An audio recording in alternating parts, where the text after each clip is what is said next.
Welcome to Billionaire Romance Audiobooks. Please subscribe to this YouTube channel. It helps more than you know and is the best way to stay up to date on our latest releases. When you subscribe, you'll also get notified when we release new videos. Nanny with Benefits. A Single Dad and Nanny Romance Audiobook. By Michelle Love. Audio copyright 2023, BFA Publishing. Note: we edited this romance audiobook to comply with the YouTube content guidelines. If you want to listen to the full-length, non-edited version, you can grab a copy from Google Play Books or Kobo. Blurb. My life was finally where I wanted it to be, or was it? The price was my family, my hometown, and my reputation, but my musical career was finally panning out. Unfortunately, the universe had other plans for my brother and me, taking me back from LA to Alpena, Michigan. I would not have gotten far without Layla Butler, my brother Micah, making no secret how he loathed me. If it wasn't for the sweet blonde and her amazing way with him, who knew where I'd be? Probably back in LA where I belonged. Prologue. Jace. When I was about 4 or 5, I remember telling my dad I wanted a little brother.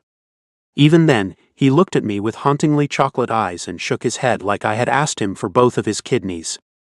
"It's not in the cards, Jason," he declared in the same tone he used when I asked for another serving of ice cream for dessert. "Just not in the cards." It took me a few years to understand why he looked at me like that. The fact he and my mom were teenagers when they had me, and my request had come when he was a 21-year-old high school dropout, working for pennies as a farmhand while my mom cleaned hotel rooms in our little town of Alpena, Michigan. Reflecting back on those years, I don't remember having a need. There was always food on the table, even if it was KD 3 nights out of 7. I had my own room as well, even if it was the size of the walk-in closet at my place in Los Angeles. It actually may have been smaller. I never measured. In retrospect, having to share that space was not pleasant for anyone. 4 people in a 2-bedroom trailer wasn't exactly opulence. 3 people were bad enough. Not that I had a concept of what the high life was back then. It didn't help that I was not the most obedient child, a trait that didn't improve with maturity. I guess it took a couple of decades for the bitter memory of raising me to wear off before they tried again. Too bad my parents didn't anticipate they could possibly have a worse kid than me, especially not in their 40s. Or maybe it was better they were older. They say the older you get, the less you care. I never found that to be true. Of course, I wasn't in my 40s. Nevertheless, Micah was a bigger shithead than I ever was, even if I say so myself. I was thinking of this as I smirked at my parents. Sitting in my spot across from my younger brother, I was watching his abhorrent table manners with my peripheral vision. I would never have gotten away with that when I was his age. Dad would have given me a single backhand to the head, and I would have sat up and used my knife. Or even just the look. Whatever happened to the look? Just because we're poor, Jason, doesn't mean you have to act like an animal. Dad would chant in my ear so much I would hear it in my dreams. I guess the same rules didn't apply for Micah.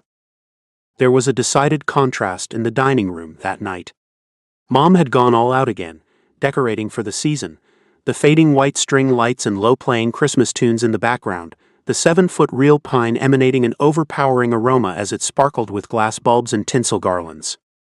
Presents were already all over the floor, even though the 25th was 2 days away. None of that, not even the crackling wood of the fireplace in the living room, could overpower the unspoken tension looming over our small family, sucking the air from the room. "So Jason, honey," my mom Beth cooed in her soft maternal way. "How's the singing?" My half-smile quickly faded, my eyes darting toward her scowling. "My singing?" I echoed in disbelief. "How's my singing?" It never ceased to amaze me how easily disdain arose. "Watch your tone, Jason," Dad snapped without looking up from his roast beef. He was on autopilot, ready to verbally reprimand me like in childhood. "Oh sure, but you can't see your youngest shoveling peas into his mouth like a zombie apocalypse is at the door, right?" I'm sorry, baby, Mom sighed. Did I offend you? She sounded exhausted, no surprise. Things had gotten decidedly better for my parents, specifically after I'd moved from Michigan and pursued my career in Los Angeles. Gone was the shitty trailer in Greenhaven Community Park. I didn't know how that hunk of metal had survived as long as it had. Nowadays my parents lived in a quaint two-story abode on the outskirts of Alpena. Dad wasn't toiling on someone else's farm, not since the app he'd developed went viral. Who knew people could make money creating apps? But Mom? She seemed tired, despite the fact she hadn't worked since Micah was born. Handling that kid was worse than cleaning toilets. Or maybe she was weary of life. My dad was a prick sometimes. Since childhood, I hadn't been able to imagine why she'd married him. This was the first time I had been home in 3 years, and it was already regretful, even though, admittedly, eating Mom's concoctions was better than I remembered. Between recording sessions, I didn't get a lot of pot roast at all. My singing is great, Mom, I grunted, tossing my fork on the table and running a hand through my baby black hair. It was getting long, but my agent Darren told me to leave it, that women loved the rock star look. Yup, her name was Darren, but in LA everyone was graced with ridiculous names, I had quickly learned. I had no idea what was their birthright and which were monikers, and had stopped asking long ago. Don't you have a song or something? Micah piped up, his mouth bursting with potatoes.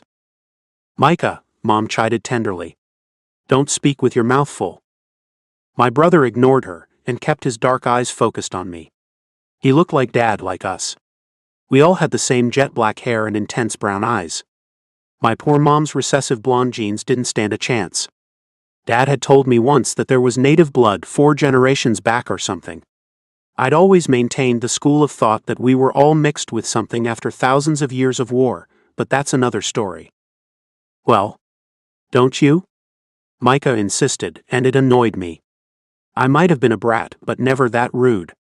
Meaningfully, I looked at my father, wondering if he would rein in his youngest, but he seemed oblivious.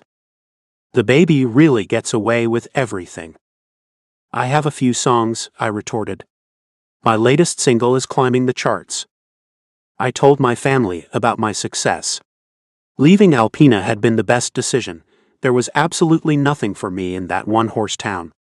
Although I should have done it sooner. Yeah. I think one of my teachers likes your music, Micah said, turning his attention back to his meal.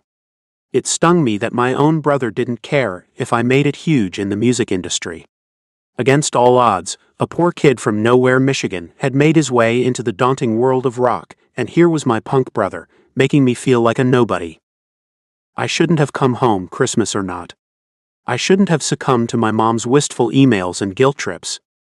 They'd asked me to visit to make me feel like shit. And they'd succeeded. Again. That's wonderful, honey, Mom said, likely sensing my rising frustration. I'll have to pick up your CD. Micah and I both guffawed. CD, we chorused, exchanging a look. Mom looked embarrassed. Isn't that how we listen to music? Micah giggled, and I couldn't help but grin at her dated views, but simultaneously gave her credit for making an effort. My dad had barely uttered a coherent sentence since I'd arrived the previous day. He was still pissed about my going off on my own shortly after Micah was born, and he was not proud of my choices. I was waiting for the lid on his top to blow.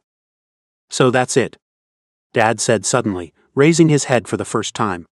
You'll continue to chase this juvenile fantasy? My back stiffened. There it is.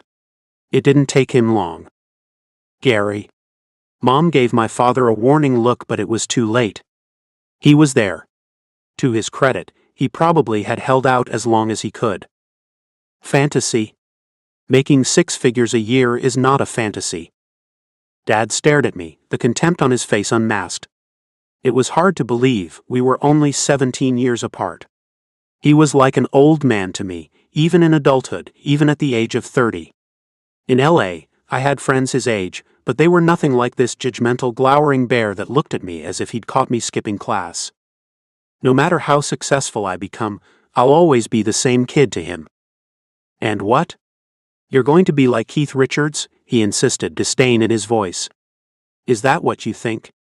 You'll play rock and roll until you're dead? That's ridiculous. Keith Richards will never die. He's a vampire or something. Gary. What, Beth? He's 30 years old. He's chased this stupid dream long enough. It's one thing to encourage his creativity, and quite another to guide him into homelessness. You're homeless? Micah asked, his eyes widening. Cool. Not cool, both my parents yelled in unison. I rose from the table, stealing my shaking hands. It always caught me off guard when he confronted me like that. I loathed myself for letting him getting under my skin again. That was why I'd stayed away for so long. Thanks for dinner, Mom. I coldly tossed my napkin on the table. I'm going to bed, and leaving in the morning. I didn't give her a chance to respond, and stormed away from the table. Jason, she cried after me. Gary. Go after him. It's Christmas. He hasn't been home in years. But it wouldn't matter what he said. Even if he apologized, he thought I was a failure. It didn't matter that I was so close to a contract with a real label. He'd scoff and ask how many times he'd heard that before. I wasn't sitting through it. I'd come too far, struggled too hard to be mocked by my own family. Falling on the bed in the guest bedroom, which had once been my room for a brief time, I stared at the ceiling and tried to steady my nerves. I'll catch the first flight back to LA and won't come back until he's dead. The thought shamed me, but before I could justify it, there was a knock at the door. I don't want to hear it. The door opened anyhow, and Micah appeared. Are you really leaving tomorrow? He asked from the threshold. He'd traded his dinner for a piece of chocolate cake, which he stabbed with a fork as he spoke. Life continued when I was gone. No one batted an eye. They just pulled out the cake. Maybe that's why they pulled out the cake, in celebration. Yep. More guilt. It wasn't Mika's fault I was angry. He might have a little snot, but he was only 6 years old and I didn't know him at all. Thanks to Dad, my brother was a stranger to me. You can come visit me in LA, I told him, softening my tone. I'm sure Mom would bring you. His eyebrows shot up as he chewed on his cake deliberately, watching me with curious eyes. It took him a long while to swallow. Why? He finally asked. Why what? There's tons to do. Why would I come and visit you? I felt heat warming my cheeks. Why not? We're brothers, you know. Micah shrugged. I guess. He stuffed another forkful of icing into his mouth. This time he didn't wait until his mouth was clear before speaking. I don't really know you. My neck was so tense it was going to snap. We could change that. We could hang out and stuff. That sounded so lame, but I didn't know how to talk to this kid. He was absolutely correct. We shared blood, but that was it. And if I don't make an effort, that's all we'll ever be, strangers who share blood. What do you say? I pressed when he didn't respond. Will you come visit? He shook his head. I don't think so, he replied, turning away. Wait. Why not? He glanced at me and sighed. Because things are heavy. You make things, I dunno, harder. He was gone, leaving me processing what he said. A full-grown man had been dismissed by a 6-year-old and reprimanded by his father. I sat up and began packing my suitcase, determined to leave tonight. I didn't need this. I was just fine in California without them. Why did I suppose having a brother was a good idea? I gritted my teeth. I called a cab and proceeded to Alpena County Regional Airport with only one phrase ringing in my mind with sheer resolve. It will be too soon if I see them again. I don't need them. And I meant it at the time. Jace. In the recording studio, the headphones canceled out the sounds around me as I poured my soul into the microphone, my eyes firmly closed. I was caught up in the melody flowing from my lips and into the track. It was the same when I finished a song I'd sweated over, the all-nighters perfecting the lyrics, the bickering with bandmates, self-deprecation, all worthwhile. I wasn't there, I was a lover calling back his long-gone woman, a jilted groom or a rebel, giving the finger to the establishment. I was whatever the song directed me to be. That was why I didn't realize the engineer was tapping on the glass, waving his hands and desperately trying to get my attention. The music stopped, but I never used it as a guide. It was easier to sing from the heart. Until a hand was on my shoulder, I was soloing for a full minute. It was not recorded. What the feck? I snapped. This is the best take yet. Jerome shook his shaggy blonde head apologetically. Sorry man, the sound engineer sighed. Your time is up. Axion P and his crew have the space. Indignantly, I glowered at him. It was a minute after 11. One damn minute. Seriously? I spat. He couldn't wait 10 minutes. He booked the space, Jerome reminded me. And you were running over time. I was incensed. The rapper was never on time for anything, including his concerts. I highly doubted that Axion was there. Jerome was just covering himself, in case the infamous hip-hop artist showed his face early. God forbid he had to wait. Sorry man, Jerome said again, and I almost believed him. You will be sorry, I thought, tossing the headphones from around my neck. One day soon, I'd be the one who made the studio staff jump for me. The following day, I had a meeting scheduled with Sony. After almost a decade of working my tail to the bone, playing shitholes in Vegas and recording in garages, at last, I was getting a record deal. I didn't bother to share this information with Jerome. That'd be right before he was informed we would no longer record with Muse Studios. It'll be worth the look on his face. Even though I'd missed the place. It had its charms, and it had been a home away from my eclectic Santa Monica home. Whatever man. Fearful of slipping the good news, I did not engage. I was known to unload data at inappropriate times.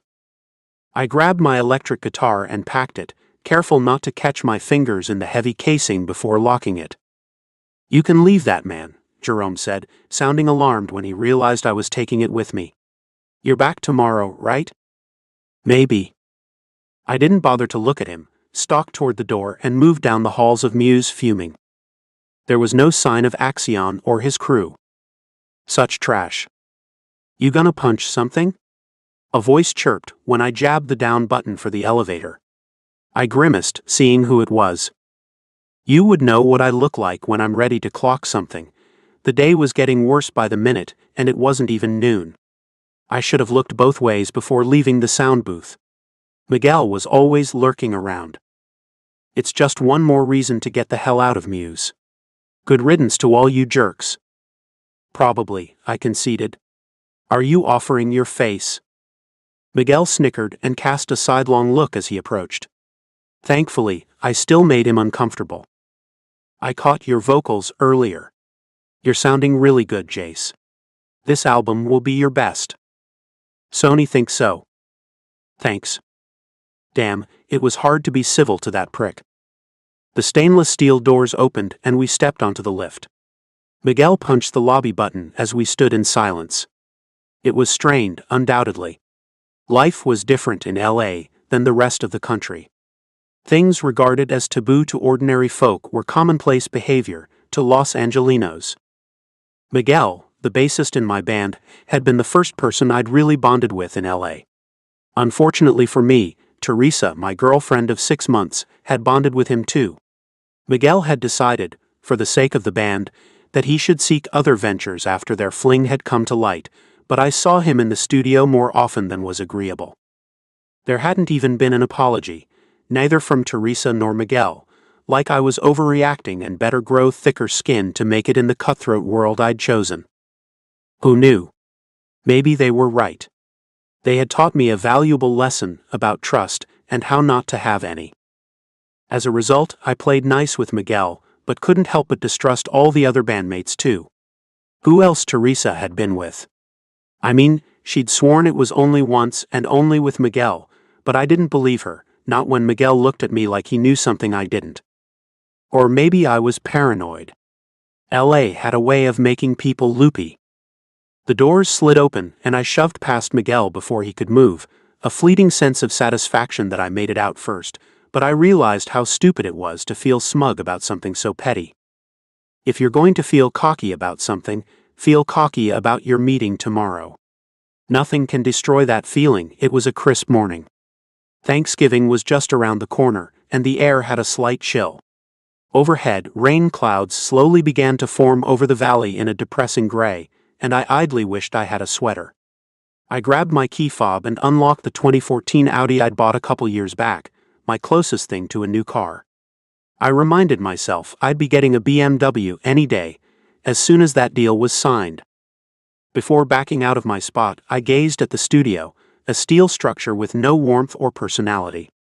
There had been 3 other studios before Muse, and were bound to be dozens after. Dozens. I am setting my sights high. Nothing wrong with that. I wouldn't be here if I didn't. I peeled out of my spot like I intended to leave the place in the figurative dust, winding out of the city traffic toward my place near Palisades Park. At this hour of the morning there was not much transit, but still it was the city. My cell rang during this stop and go. I took it on my Bluetooth. "Darren," I laughed. "Talk to me." "There he is," my agent cooed through the speakers. "My rising star." That phrase made me cringe. I didn't particularly care for the reminder. I hadn't fully risen. "Are you guys ready for the meeting with Sony tomorrow?" Darren asked, and I chuckled. "Is anyone ever ready for something like that?" I replied. "Of course not." "Good. Show them your sweet humble side, Jace. They love thinking they can mold you." "You mean manipulate," I countered sardonically. "Tisk tisk, now don't be like that, Jace. This is what we've been working toward. Your bandmates are anxious. You could stand to be a little more grateful." If she could see the way my stomach was flipping, we wouldn't be having this conversation, but alas, all she saw was my cynical exterior. "I am eternally grateful for all you've done," I told her sincerely. "Sony at 9 o'clock. "Oh no," she purred, her voice filling my ears from every section of the vehicle. "I have a surprise for you. Make sure you're there at 8:30. "I don't like surprises." An image of Teresa popped into my head. "I don't care." I should have expected this from her. Darren was not a woman to be argued with, and I certainly would not fight her on something as trivial as a nice gesture. 8:30 it is. Anything else? Bring a nice pen. You'll want to remember the moment you signed the biggest deal of your life. I chortled. "All right, Darren. Toodles." She disconnected the call, leaving me grinning. We really did owe Darren a great deal. The success of our band, Rune, would have been limited to back alley bars and opener shows without her. She was a shark and well known in the industry. Being on her roster was the next best thing to being coupled with Daniel Lanois. "And one day, maybe we'll be as big as you two." She instinctively knew how to boost our image, what gigs to set up for us, our name. It was because of Darren Jameson that I had gone from Jason Jensen to Jace Joyce. "I love the way it just rolls off the tongue," she'd said to me. "No matter how talented you are, Jace, and make no mistake, you are talented, it doesn't matter if your fans don't want to be bent over a table." Sometimes I thought of bending Darren over a table, but suspected she'd own me if that situation ever arose. And I was most certainly not one to be on the bottom. I steered the car into the carport and grabbed my guitar, locking the door before jogging up the front entrance. My bad mood completely diminished after speaking with Darren, even though fat drops of rain began to splatter against the pavement when I let myself in. The sun was entirely blotted out, and inside my small but awesome home, it was unusually dark for so early in the day. I flipped on a few lights before plopping onto the couch, draping my legs atop the overstuffed cushions. My cell had 6 texts, and I already knew without looking that they were from the band. The guys were deliriously happy about the future, and who could blame them? We'd arrived where we'd aspired to be. I stared at the phone for a long moment and got an overwhelming desire to call Mom. Ever since Sony had arranged for this meeting 3 weeks earlier, I'd wrestled with the same demon every time I was alone. I wanted to tell her the good news, but it wasn't to spread the joy, only so that she would tell my jerk father my childish fantasy would gross me more than he'd ever seen in his life. Perhaps that wasn't true. I wasn't sure how much Sony was offering, but it had to be substantial. It burned me that, after 4 years, I was still angry with my father, even though he'd acted as he always had, looking down on me like I wasn't worthy of the fame I'd worked so hard to reach. I hadn't spoken to him since that Christmas, and the relationship with my mom wasn't good either. When we did, she would force Micah on the phone, but those conversations were short and awkward. I tossed the cell aside before my fingers took over, without my mind agreeing. Maybe I'd wait to give Mom an actual figure on our advance before making the call. I was growing heavy-eyed. The rain always did that to me, creating a haze which made me want a nap. At first I fought it, thinking about things to do today, but then I shoved the list aside and embraced the idea of a siesta. I'd earned it. My lids barely closed before I was caught in a bizarre dream. I didn't remember a great deal, but I saw my mom shaking her head at me. She kept repeating something before pointing over my shoulder. When I turned, Micah was staring at me with a blank expression on his face. He looked older and scared. I pivoted back, but my mother was gone, and my dad was standing there. That was enough to spring me awake. At the same time, I realized it wasn't the only thing which had woken me. My cell was ringing too. A full storm had taken hold while I napped, the wind picking up, the branches of the orange trees swinging wildly against the almost black sky. "Hello," I mumbled, clearing my throat after the fact. If I'd looked at the call display, I would have seen it was a private number, not that it would have stopped me from answering it. "Jason Jensen?" I blinked several times, pulling the phone back to look at the caller. It told me nothing. It was weird to be called Jason, after legally changing my name to Jace Joyce many years ago. Nothing good would come from this call. "Who is this?" "Is this Jason Jensen?" The man sounded stern, authoritative, and my first thought was the IRS. Outside, thunder rumbled, and my jaw locked as I debated whether to tell him it was me. "This is Detective Blake Corso of the Alpena Police Department. Is this Jason Jensen?" A flash of lightning streaked the sky outside my living room window, and I froze, knowing the horrific foreshadowing that only occurred in movies. My dream came flooding back to me full force, and a sick feeling rocked my gut. This wasn't a bad movie, it was my life, no matter how much of it seemed to play in slow motion. "Yeah," I finally rasped. "This is he." "Mr. Jensen, I'm afraid I have some bad news for you." He didn't need to finish his thought. I already knew what he was going to say. One of my parents had died. Layla. Bad news always spreads through small towns like wildfire, and this instance was no different. Sitting in Rosalie's diner, having my morning coffee, all anyone could talk about was the horrible car accident from the night before, and I wished they would stop. It gave me shivers every time I thought about it, and it seemed that was all I could think about. "He was drunk as a skunk," Sarah Millerson sighed, pouring from a pitcher as she shook her head. "Driving the wrong way on the freeway." "It's a damn shame the driver and the semi survived," Pat Richards grunted. "That jerk should rot in hell." "I'm sure he's in his own kind of hell this morning," Sarah replied softly, shooting me a look across the counter. "Imagine waking up and learning you killed someone. That's a hangover you'll never recover from." "Killed someone?" Pat scoffed. "He did a lot more than that. He's a murdering son of a gun. I hear his room at the hospital is under guard. Our tax dollars at work, huh? Protecting a piece of crap like that. I tell you, if he wasn't guarded, I'd go down there and get my own form of justice on that jerk, you know what I mean?" I wanted to scream at him to stop it, my heart thudding madly as Pat grew more incensed. Sitting back, turning my eyes away from Pat's reddening face, I bit on my lower lip. Tears were burning behind my blue eyes, but I willed myself not to cry. I knew the Jensens, had even babysat Micah a few times over the years, which made the tragedy all the more real, but my heart was just as broken for the driver of that truck, drunk or not. I couldn't imagine what that man was going through.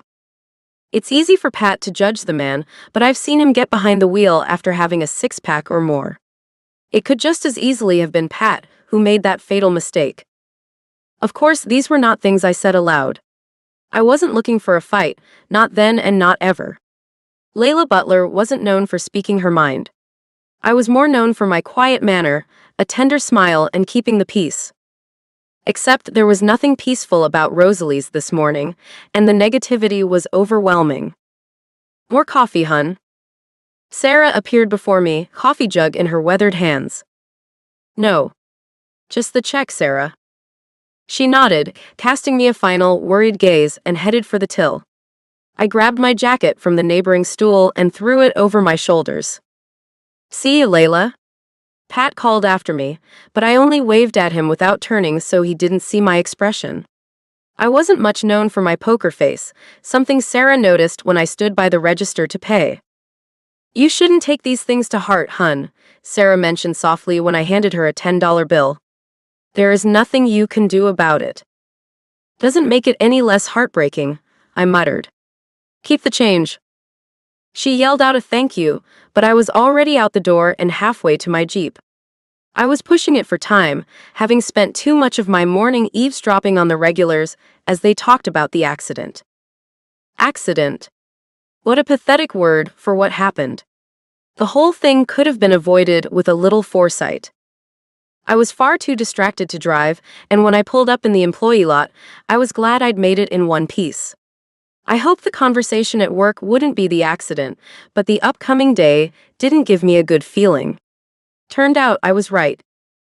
I quickly checked my reflection in the rearview mirror and ensured my honey blonde hair was tucked under my hairnet. I wasn't wearing makeup, although I didn't need it.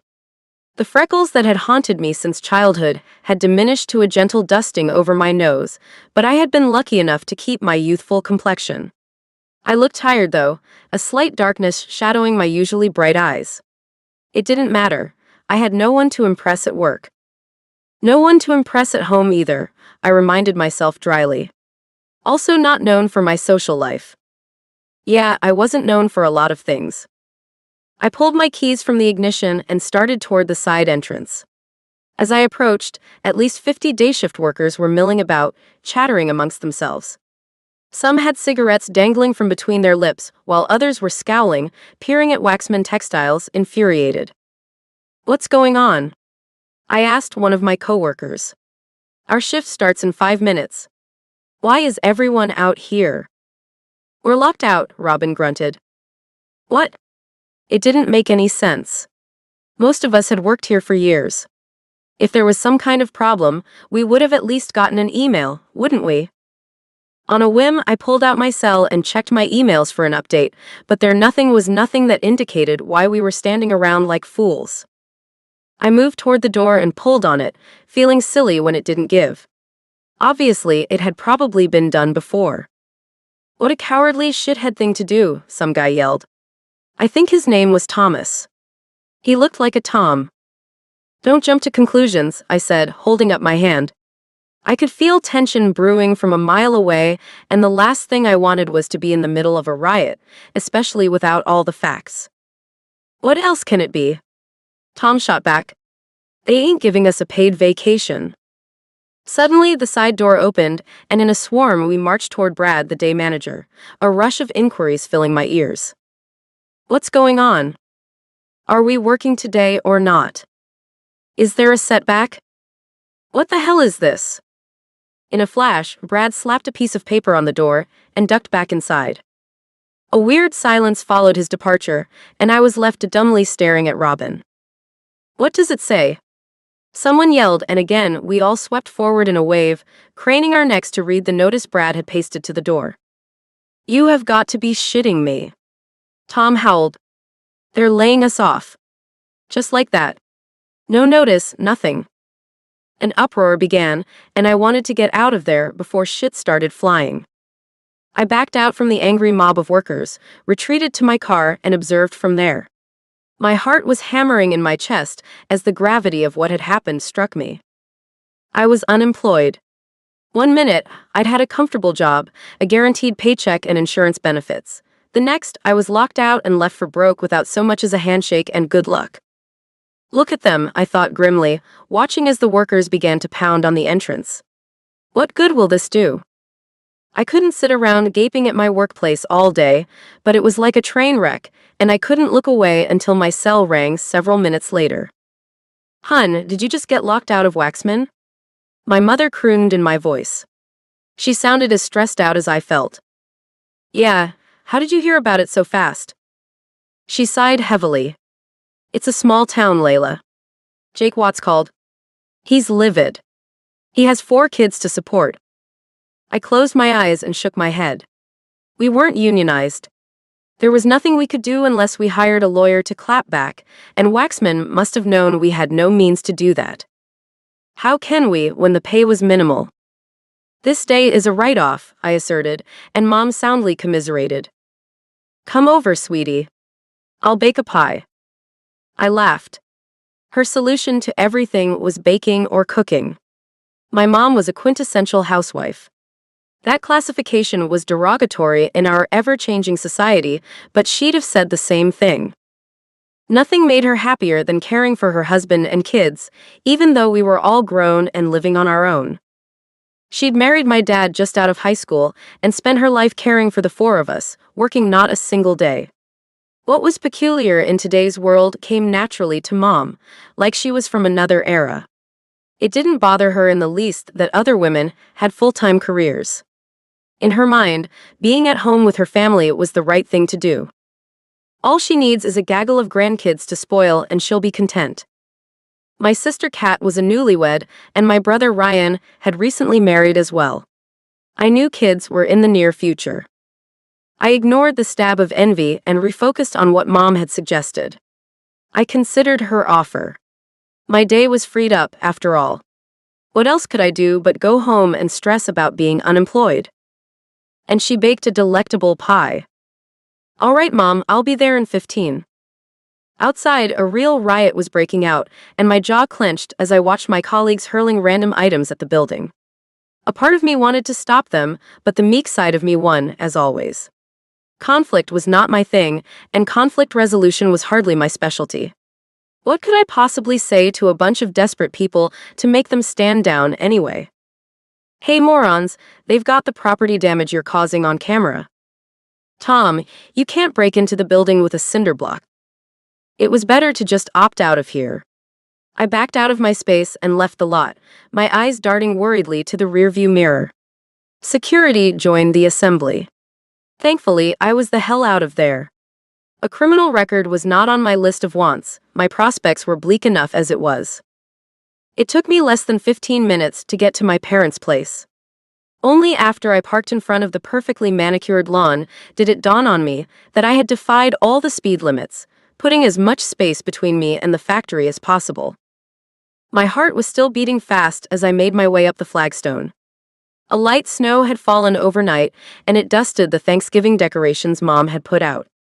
A plywood turkey eyed a cornucopia filled with squash, and a huge real pumpkin sat on the front porch. Mom put a lot of effort into her decor, but it was hard to feel festive today, not when a cloud of gloom seemed to have befallen Alpina. I should have stayed in bed this morning. Wrapping the jacket around me, I stepped onto the wraparound veranda. I blamed my lethargy on the cold, but maybe I'd sensed the bleakness of the day instinctively. Too late now.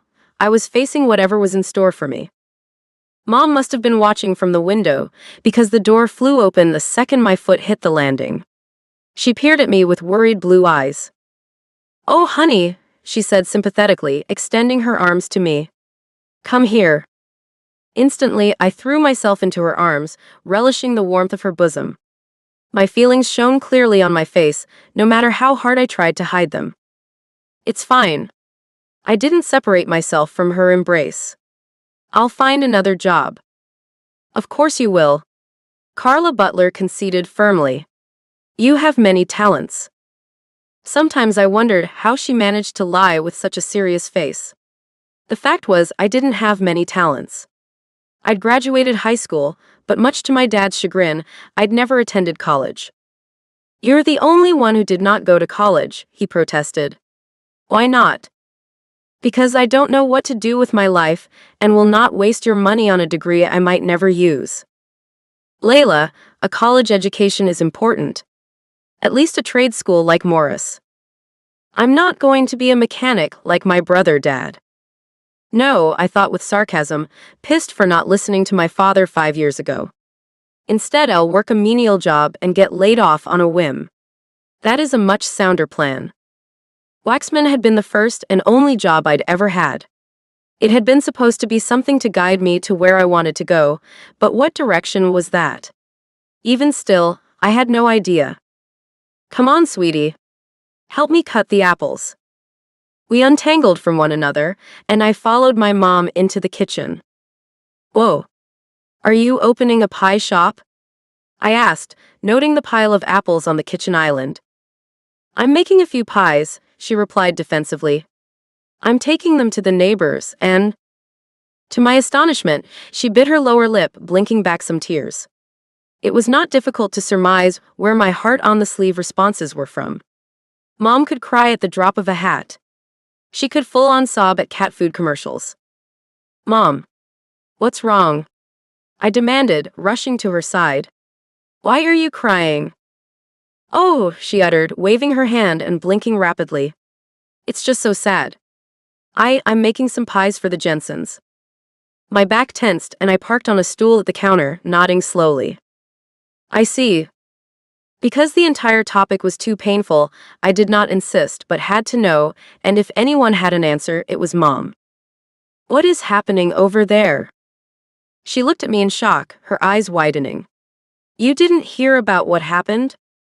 I did, I replied quickly. I only meant, what's happening with Micah now? My mom took her own seat, peering at me from across the counter, her mouth pulled into a fine line of regret. Well, I imagine he'll go to children's services, she sighed. That's what happens when you lose both your parents. She choked on the last words, making me shudder. I swallowed and shook my head, the now familiar sorrow filling my heart. Micah was an orphan, his parents dead from a misfortune. How much worse could it be for a kid of 10? The only thing worse was the estranged older brother re-entering Mika's life. Jace Joyce is too self-centered to return to Alpina. Micah is better off without him, isn't he? Jace. Most of the people at the house were strangers to me, and they certainly didn't know me, but that didn't stop the dirty looks I was getting.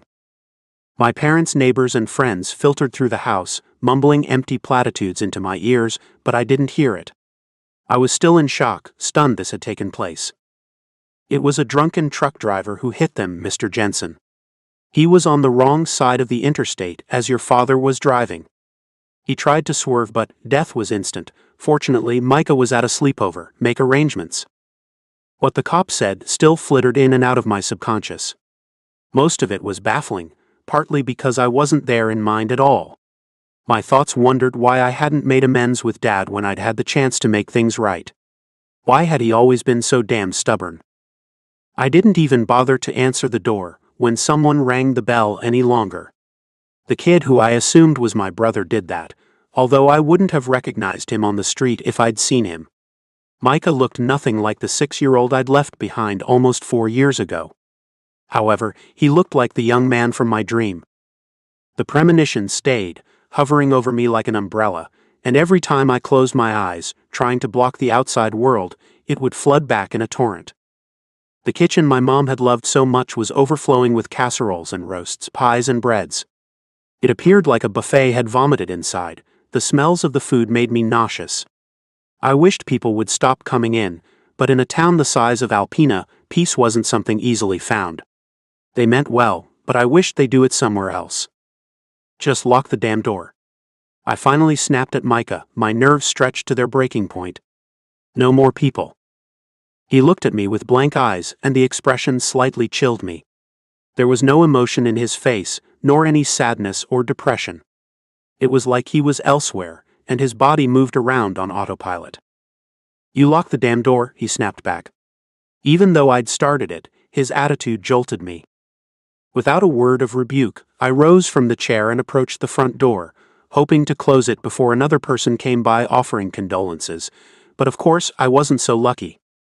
2 women were coming up to the porch, and for a twisted second, I wanted to slam the door in their faces until it flashed upon me that I actually knew them. Well, I recognized her anyway. I couldn't remember the last time I'd seen Layla Butler, but certainly, whenever it was, she had not looked like this. A vague recollection of a freckled-faced blonde, with wide pensive eyes and slightly bucked teeth was in my mind. Braces and corrective surgery had done miracles on the lithe, tall woman in a simple white t-shirt under a long cardigan and pair of form-fitting jeans that left nothing to the imagination. Despite the inappropriateness of the situation, as she neared the door with her mother, I found myself gawking at her. Carla Butler was holding a stack of pies in her hands and froze when her eyes rested on me. "Jason," she gasped. "Why, you're here." My brow furrowed at the absurdity of the disclosure. "Of course I'm here. Where else would I be?" The Butler women exchanged glances, and Carla looked at me again, but Layla shifted her eyes away. I got the sense she was still checking me out peripherally, but it was tough to discern. Maybe it was just wishful thinking not to feel like such a pervert for gawking at her. I'm sorry for your loss, Jason," Carla said, holding out the pies. "I admired your mother a lot. And your father." She added Dad as an afterthought. He really had been a jerk. And now he was dead. "Thanks," I grunted, accepting the desserts. I didn't know how much the neighbors supposed we could consume, but most of it would certainly go to waste. "How are you holding up?" she asked. Yet another stupid question, but I kept studying Layla's profile. "Fine." I wished Layla looked at me, but she was distracted by something else. "Hi, Micah," she called. My brother joined me in the entrance. "Hi, Layla." There was genuine emotion in his voice, and his eyes brightened up. "Oh, look at that, he is in there." Micah pushed past me and stepped onto the porch, looking up at Layla with shining eyes. "I'm so sorry about your mom and dad," she sighed softly, stooping down to meet him at eye level. "Is there anything you need? Anything I can do for you?" As if I wasn't even there. I was beginning to take it slightly personally. After all, I'd lost my parents too. Where was her compassion for me? I hadn't been asked if I needed something. Or was I being egotistical? To my annoyance, Micah turned and looked at me, his dark eyes narrowing. Layla also peered at me for the first time with contempt. What the hell is this? Why is she looking at me like that? I haven't seen her since she was a teen. Anything she heard about me is secondhand. She is very judgmental. Deliberately, Micah turned to her again and shook his head, but the message was clear: he didn't want me there. "No," he assured. "I'm fine." Layla straightened up, and intentionally avoided eye contact, but I could tell she wanted to stare me down. As if I was somehow responsible for everything that had happened. Have I walked into an ambush? I recognized the sense of ire growing in my stomach. I felt it every time I returned to Alpena. Here I am back again, and facing everyone's scrutiny. "Do you have a cell?" Layla asked my brother, but her voice was low, as if she'd suddenly realized her mom and I had too much interest in the exchange. A red tinge touched her face. "Of course. Get it, and I'll program my number in it. Call me anytime you need anything." I had never seen anyone move as fast as Micah in that instant, leaving me and the Butler women awkwardly gaping at one another.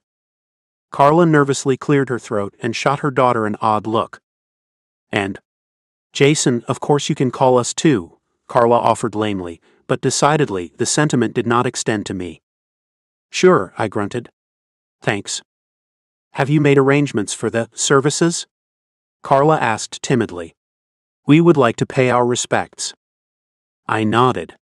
"Friday at 4 is the funeral. There's a viewing on Thursday from 3 to 7 p.m. at Chapel Rock." "We'll be there," Carla assured me. Oddly, I took comfort in knowing that, even though I sensed the near animus oozing from her. It was good to know there would be two familiar faces in the sea of angst and brimstone. Great. It was not easy to be grateful when their thoughts were clear. They didn't think I belonged there. I don't want to be here either. I'm supposed to be in LA, meeting with Sony right now, not accepting desserts and empty sentiments from strangers. Shit. Sony. As impossible as it seemed, I'd forgotten about the meeting. My cell had been off since I'd boarded the plane in LA, and I had not bothered to turn it on again when I got to Michigan. "Excuse me." Micah came running back to the door, but I brushed past him. He didn't need me, he'd made that much clear from the minute I arrived. He had more friends than me in Alpena. The flight had been a blur. The cab ride to the house and the conversations with the people did not register in my mind yet.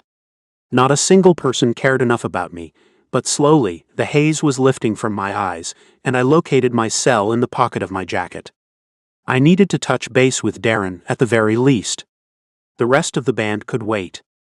When I turned on the phone, it exploded with texts and voicemail notifications. I barely managed to open my contacts when it rang again. It was Darren. She probably had been trying incessantly to get through. "Hey." It was the only word I could muster. She didn't give me time to create a sentence. "Hey. Hey. Is that what you're saying to me? Do you realize how much you dropped the ball? I sent a limo to your house at 8:30 this morning.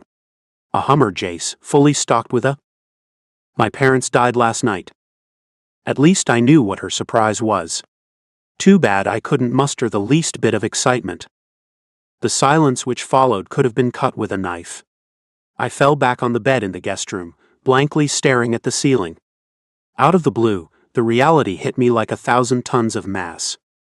"What?" Darren finally managed to say. "Jace, are you serious?" I inhaled deeply but couldn't breathe, not really. My chest hurt and I was almost in tears. Damn it.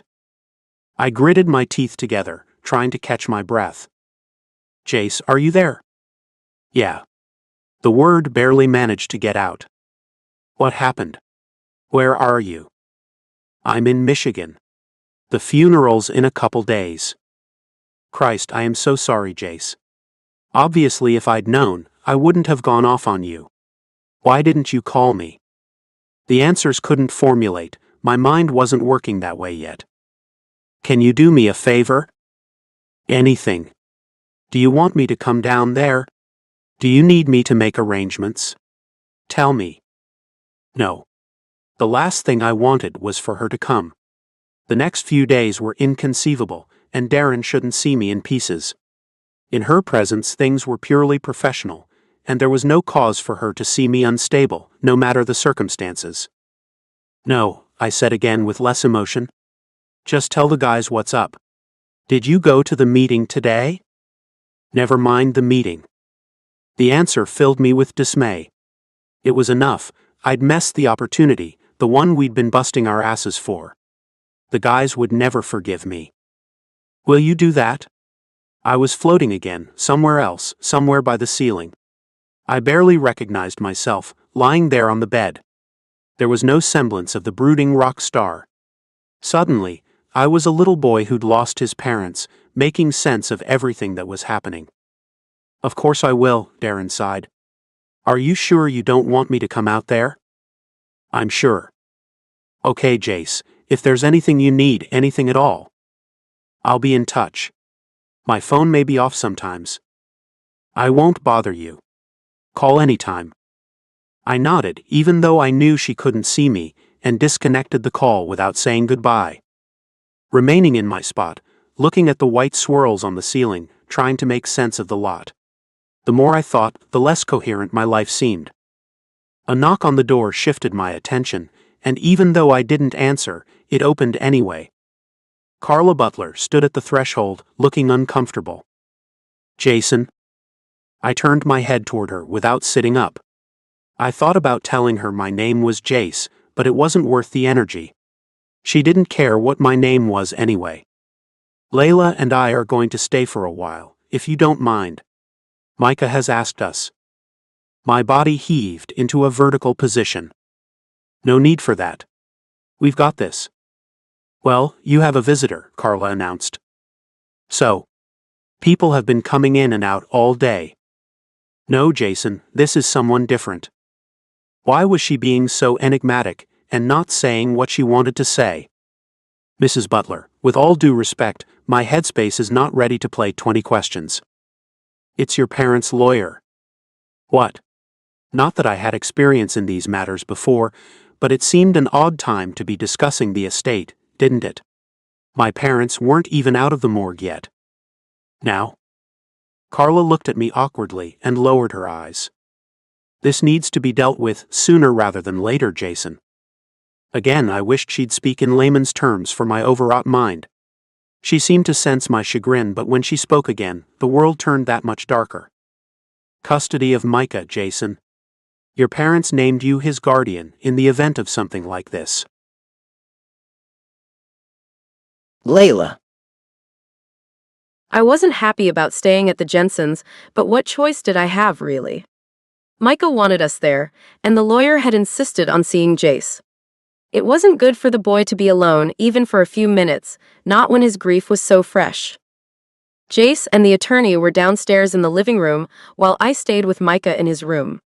What was Mom up to? She was probably eavesdropping on the meeting, even though she had no business. Naturally, I wasn't going to stop her. What'll happen to me now? Micah asked unexpectedly. I zoned in. What do you mean? Am I going to foster care? A wave of goosebumps followed his words, and before I could stop myself, I quickly shook my head. Oh no, Micah, of course not. Why had I said that? I had no idea what would happen. I couldn't imagine Jace would stay in Alpena and take care of him. He'd ditched his family years ago, or at least that's what I'd heard. He'd left for LA in my early teens, and the talk around town was that Jace was a lost rebel who only cared about creating songs. 4 years ago, he had been here for Christmas and never looked back. I'd lie if I said I didn't look for his music on Spotify. He had one of those voices, the kind that sent shivers down your spine when he sang. The man had talent, but talent didn't represent character. Undoubtedly. Why was he so damned handsome? It made it harder to look at him with wariness when those dark chocolate eyes bored into my soul. I sensed he was demanding my attention, forcing me to gaze at him, and it drove me crazy. It was almost impossible to resist. Isn't it why that man is here? To take me away? Micah insisted, and again I was dragged into the present. No. Micah, that man was, my brain corrected automatically, but I didn't say it. That man is your parents' lawyer. He's here to talk to Jace about legal issues. Like what's going to happen with me? When did kids get so smart? Did I know what legal issues were at his age? You didn't lose both your parents at his age, I reminded myself, and my heart swelled with sadness. That is the #1 priority, I told him quietly. But Micah, you have aunts and uncles, don't you? Not in the state. Maybe he would go live with them out of state? No matter what happened in that meeting, Jace probably wouldn't take on the care of his little brother. Or would he? How could I make that judgment? I didn't know the guy, and even though earlier I had been determined to hate him, he wasn't making it simple, even with a sullen attitude. People in pain lash out. I'm sure he's not always a grouch. Whatever happens, you'll be with people who love and care for you, I told Micah firmly. You don't need to worry. It was the best I could muster. If you say so, he grumbled without conviction. Had I made matters worse? What if he did go to foster care? He'd loathe me for lying. Knock knock, my mom called from the slightly ajar door. She was bearing a tray of milk and pie. Here, she said, lowering the silver serving dish onto Mika's dresser. I brought you something to eat. Layla, can I have a word with you? Micah seemed more fascinated by Mom's apple pie than with what was going on. I rose from my spot on the floor and followed her into the hallway. We stood at the top of the stairs. Mom's face was wrought with worry. Jason is getting custody of Micah, she said, out of Mika's earshot. It was a predictable response, after all. Although disappointed, I didn't know whether to scoff or shrug.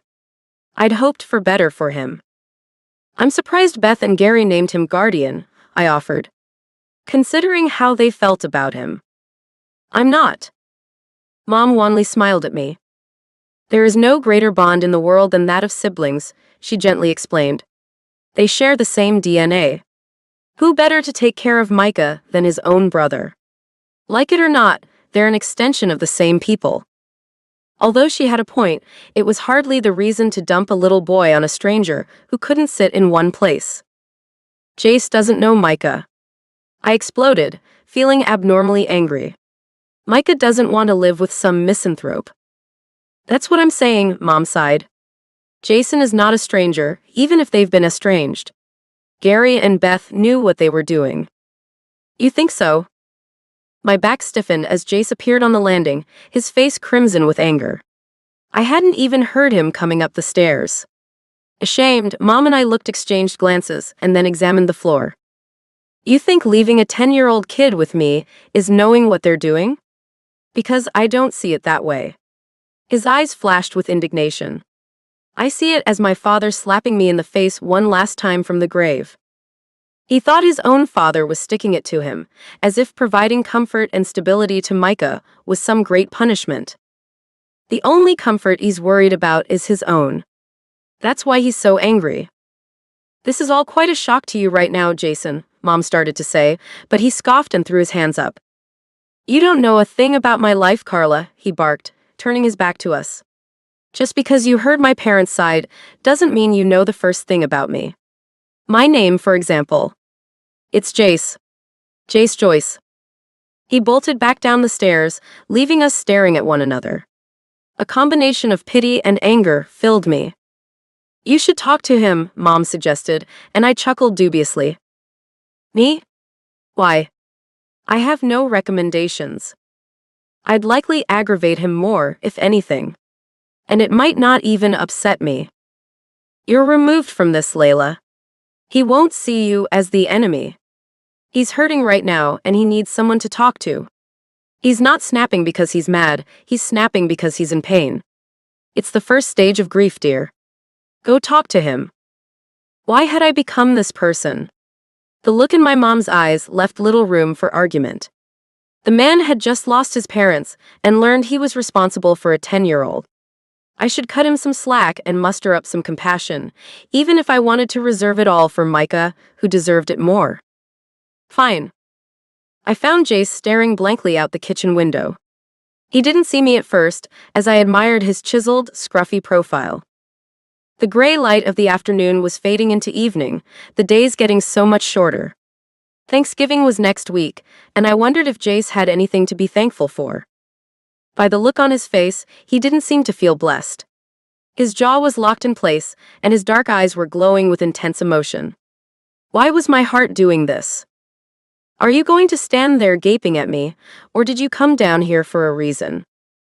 A flush of heat touched my face. I came down to see if you were okay. The words sounded ridiculous as they met my ears. Of course he wasn't okay. Even if he was a selfish prick, he couldn't be okay under this state of affairs. Layla, I don't need a babysitter. He remembered my name. I wanted to kick myself. Who the hell cared if he remembered my name? Why was that relevant? Are you going to stay in Alpena? I decided to cut to the chase. Beating around the bush was getting me nowhere, and how could I manage small talk with him when he looked so angry, so defeated? I don't really have a choice right now, do I? He shot back. Tentatively, I made my way into the kitchen and paused across the counter. You always have a choice, I told him softly. I understand you have relatives that can be with Micah. His head jerked, and he glared at me like I was on fire. I'm not sending Micah to live with people he doesn't know. That was not the expected answer. He doesn't know you either, Jace. The expression on his face told me it was the wrong thing to say, but it was too late. If you came down here to make me feel like shit, you've succeeded, he growled, turning away from me. I'm not dumping my brother on an uncle who couldn't be bothered to send a Christmas card once in 30 years, or an aunt who has 60 cats. But thanks for noting my options. The sarcasm was thick and laced with fury. I came here to see what I can do to help. I realized I was stepping closer to him. I reached out to touch his muscled bicep through the thin red cotton long sleeve. It flattered his smoldering darkness perfectly. Jace turned his head and looked at my hand but didn't move. Slowly, his eyes moved up along my neck until they rested on my face. I was blushing but didn't know what else to do, yank my hand away. It felt like I was being electrified by the contact. I shouldn't have touched him, but I couldn't walk away, not when I might be reaching him, if only a bit. Deliberately, his hand slipped over mine, my fingers lost beneath the wide calloused palm. I was dizzy. This is wrong on so many levels. You know how you can help? He asked in a gruff and low voice. A shiver slithered down my body as I waited for him to finish. Yes, I breathed. Tell me what to do. Abruptly, my fingers were being unpeeled from his bicep, and he tossed my hand aside with scorn. You can mind your own damn business. You and your mother. If you think you can get dirt on what's happening in this house by pretending to give a shit, you've got another thing coming. With that, he tramped out of the kitchen, leaving me gaping after him in astonishment. Humiliation flooded my face, and tears of indignation burned. I gritted my teeth together. He's a jerk. He's in pain. My nosy mom overheard everything. But don't give up on him. I snickered mirthlessly. I think he made his sentiments pretty clear, Mom. He thinks we're just being busybodies. We should leave. Layla, do you know what a wounded animal does? Mom, It lashes out when someone tries to help, and then, when it's certain no one will come for it, it dies alone. The idea of another death in the Butler family nagged me. Mom was being metaphorical, but it still made my skin crawl. If something happened to Jace, Micah would really be alone. Even though it needs help, it will push everything away to die alone. Isn't that something? Mom concluded. She seemed proud of herself for coming up with that. First of all, Jace is not a wounded animal. Secondly, I wouldn't help a wounded animal if it tried to wound me. Sure you would, Mom laughed. It's in your nature. You're a fixer, darling, just like me. In fact, you're a lot more like me than you suppose. I wished she wouldn't say stupid shit like that. I didn't like arguments, that was true, but would not put myself at risk to help some unlikable guy, pain or no pain. I thought of my co-workers rioting at the factory. I might have been able to stop them, but hadn't. And I liked them. I doubt Jace Joyce is even tolerable. I'm going home. Are you coming? You're leaving? Micah cried. I thought you would stay for a while. I forced a smile, ignoring my mom's knowing look. How long had he been standing by the kitchen wall, snooping? I racked my brain for what we chatted about. I can stay for a while longer, Micah. I was doing it to look after him. Someone had to if his brother wouldn't, right? I caught sight of movement in the dining room, but no one was there. Was Jace listening to us? Why do you care? You're here for Micah, not him. But even then, who I was kidding. Jace. Darren showed up for the funeral. I honestly wished she hadn't. Her presence made an impossible situation 1,000 times worse. I maintained my composure, although I probably would have even if she hadn't materialized. Losing it in front of strangers was not something I envisioned doing, no matter what the stress level was. My bandmates were still in the dark about what had happened, and even Darren didn't know I would be stuck in Alpena until I figured out how to bring Micah with me to LA. At least that was the plan. More than likely, reality was going to be much more difficult. Changing schools, dealing with the house, that was just off the top of my head. What would that entail? Los Angeles was no place to raise a kid, and candidly, how would Micah respond to getting swept away from the only life he'd ever known? Indisputably, he had friends, although I never saw one come by. Maybe he'd told them to stay away. Not like I was here often enough anyway. Under the best of circumstances, my brother barely spoke to me. He hated me, like everyone else in this town. I had no clue how to converse with him. Not much to explain a kid why I'd left. Until he was old enough and chasing his own rainbows, I guess he wouldn't understand. Or maybe he would be like father and think I'd been a self-interested fool. Micah probably would just have holed himself up in his room, playing Mario Kart all day if it hadn't been for Layla. He went with her on errands, and she took him away from the doom and gloom of the house. When she stayed, they played board games or video games. I looked forward to Layla's visits as well. It broke up the monotony as I tried to get my thoughts mended. So many things to consider. I was a homeowner and Mika's custodian. I still had a house and career to worry about in LA. And here I was, wasting away, taking no steps to do something productive. Truthfully, I didn't even know where to start. When she came to the house, Layla avoided me, spending all her time with Micah, but I stole glimpses of her whenever possible. It was still difficult to reconcile that she was the same girl I vaguely remembered from youth. The way I'd treated her the day after my parents died was shameful, but apologies weren't my forte. The entire thing could be forgotten, but she wouldn't even meet my eyes. "How are you holding up?" my agent asked after the service. My parents had been laid to rest in Chestnut Field Cemetery, on the outskirts of Alpena. I couldn't believe how many people showed up. My parents had been greatly respected, and a spark of pride touched me learning of everything they'd done for Alpena, stuff I'd had no idea about. It also made me feel like shit. They had been so appreciated in Alpena. Mom's volunteer work at the hospital, my dad's endless donations to charity. "I'm all right," I lied to Darren, making my way back to the hired limo to take Micah and me to the graveyard. He was already in the car, and I moved slowly, knowing he was crying. I didn't want to interrupt his grief.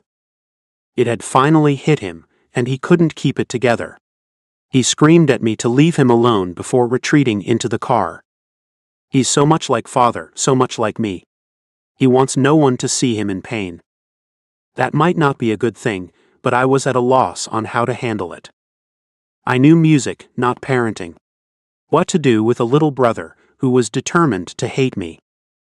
"I spoke with the band," Darren remarked as we paused outside the limo. "They send their condolences and want you to call when you're up for it." "I'm up for it. I just have a lot going on." Darren smiled thinly. "You know what I mean, Jace. They will not hassle you, but would like to hear from you. They want to know how long their careers are going to be stalled by this." I didn't bother to voice my understanding. It wasn't Darren's fault or any of the guys. No one could have foreseen this. Calling them was one more thing to do on my list, but it was near the bottom. Thank them for the wreath they sent. I'll call them soon. Darren pensively observed me with her wise gray eyes. "So you're planning on being here for a while?" "I don't know." My nerves were far too stretched to make any decisions. "Christ, Darren, my parents aren't even in the ground yet. Some lawyers want to slap civil suits on the semi-driver. I have neighbors offering their unsolicited advice. A kid to worry about." Darren reached out and clutched my arm. My outburst was boisterous. It had been unintentional. "I am not pressuring you," she interjected. "I am trying to lend a hand. The meeting with Sony—" My heart stopped. I clenched my teeth together, expecting what she would say. "I know," I sighed. "It was a bust." She didn't say anything, but she didn't have to. All the same, I was grateful she didn't rub it in. As he saw us approaching, the chauffeur hurried around to open the door, but Darren did not let go of my arm. "Jace, we are here for you, all right? I know you like to do things on your own, but you don't have to." I wasn't listening, because Micah wasn't alone in the limo. Layla was inside, cradling my brother in her arms. Micah was asleep, his face streaked with tears. Something welled in my chest as I stared at them, the sweetness of it pierced me. Layla's blue eyes clouded when she saw Darren clinging to my arm. Her full lips twitched and she lifted her index finger to her mouth, indicating to be quiet, before returning her hand to caress Mika's dark waves. "I'll be in touch." My eyes were still fixed on Layla as I climbed inside. The driver softly closed the door so as not to wake Micah. He didn't stir. "Your girlfriend?" Layla asked with a note of scorn in her voice. "My agent." A look of sheepishness crossed over her face, but she didn't look into my eyes. "He cried himself to sleep," she whispered. "He needed it." I nodded, but couldn't tear my eyes away from her. She was so natural with Micah, so tender. She knew how to handle him. "The residence, Mr. Jensen," the driver asked quietly. I shook my head. Can you drive around for a while? I don't want to wake my brother.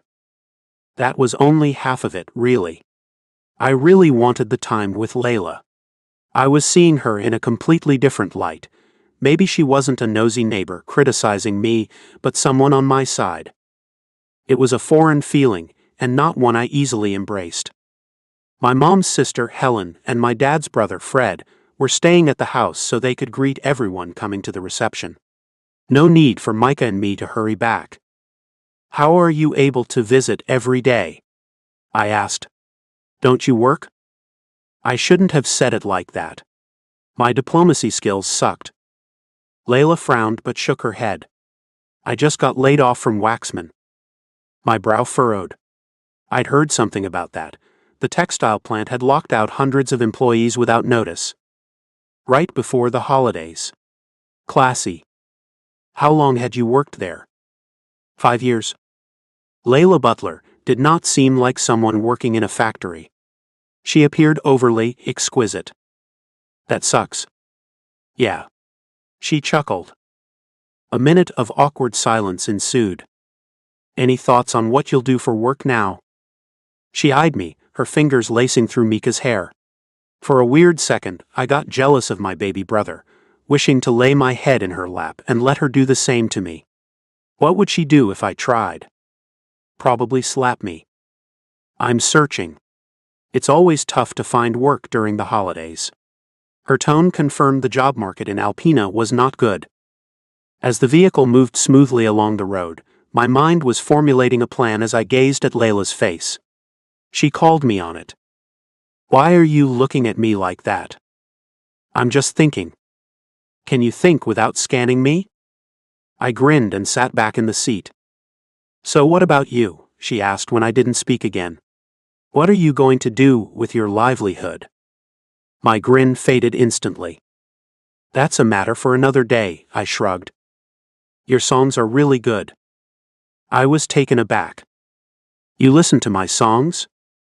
Humiliation colored her face and she shrugged again, turning her head so I wouldn't see the blush on her cheeks. I heard a couple. She was so full of surprises, wasn't she? It's been a long road, but... I trailed off, feeling a pang of regret as I thought about the Sony deal going to hell. But what? You're on the radio. I heard you. I couldn't help but smile. There's more to it than getting your music on the air. Although that is a great step in the right direction. I don't know much about the music industry, Layla confessed, flushing a deeper shade of red. Most people don't unless they're trying to make a name for themselves for many years. Her head tilted slightly and she peered at me. Is it everything you thought it would be? I couldn't help but feel she was making a dig at me somehow. It's my dream, I answered curtly. I'm doing what I love, so yeah, it kind of is. Do you miss being here? How could I explain there was a lot of guilt over what had happened? That I could have been a better son and brother. Like everyone else, she was under the impression I was narcissistic and had left my family without a second thought. It wouldn't matter what I said. No. At least that part was true. Not the small-town gossip, and everyone knowing everyone else's business. Although sometimes LA could be just as small. Layla didn't respond to my blunt denial, but she appeared put off by it. So what if she is? I'm not trying to impress her. Snow started falling again. That was another thing I didn't miss about Michigan, all the damned snow. The gaudy Thanksgiving decorations lining the residential streets seemed much better here, among the falling white flakes, than under the palm trees. A twinge of nostalgia touched me, and I exhaled deeply. Jace. Layla's bright blue eyes were shining with compassion. Yes. I'd be glad to help with Micah if you need it. That was when it struck me. She needed a job, and my sullen brother needed a companion.